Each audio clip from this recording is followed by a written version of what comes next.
right, the kids are back in school and picture day is probably coming up. So now's a great time for maybe a new look. Supercuts stylist and hair expert Stephanie Gaudet is here to share some back to school hairstyle tips. Thanks for being with us. Thank you for having me. I'm glad to be back. So first, let's start with trends, because I remember back in the day for us, it was the straight bang and the curly hair. Let's please not bring that back.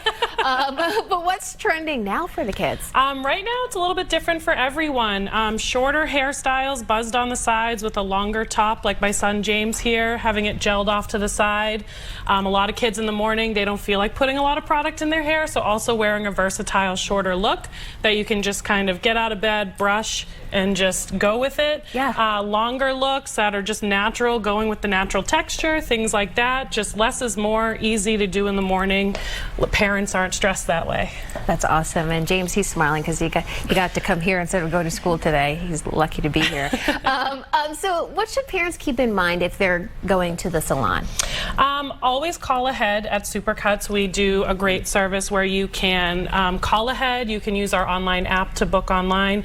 Back to school, picture day, very, very busy. So you just want to make sure you get your name on the list, and that way it cuts down your wait time a little bit. Okay, and speaking of busy, I just remember like the chaos of going back to school, the morning, everybody's running around trying to find stuff. How do you avoid that, and how do parents avoid that when they're kind of getting that hairstyle ready for picture day? The night before school, every day is important, just the way you would pick out your outfit the night before. Getting the hair washed the night before. If you have daughters or even sons with longer hair, getting it washed and conditioned, putting in a leave-in conditioner, spraying it in, combing it through with either a wide tooth comb or something like a wet brush so it doesn't damage the hair.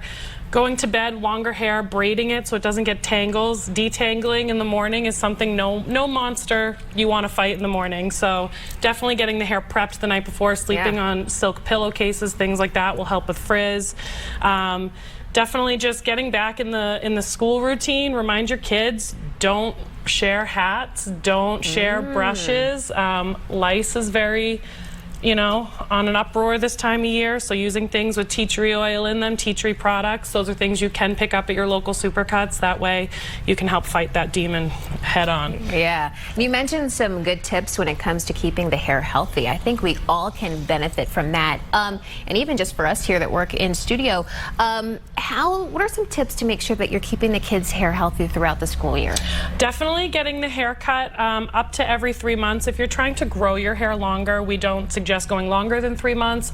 The split ends can travel up the hair. Using things like leave-in conditioners. Moisture is very important for any hair type, but the thicker, the more texture you have, the more moisture you would want to put in it to keep it healthy, and just really keeping up with your trims, keeping up with your styles. The more you keep up with it, and the less you have to manage in the morning. All right, we love that. And then finally, how do we book an appointment? Like I said, you can go online, you can call ahead. Sometimes when you go, you have a stylist that you make a bond with, you feel comfortable with, you've made a relationship with, they know you and your child. You can call ahead, request them, find their schedule. That way you can come when it works best for you and for the stylist. Yeah, your stylist sometimes turns into your best friend, right? That is correct. All right, Stephanie, thanks for being here. Thank you so much. I hope you had fun, James. Did you? Yep. Okay.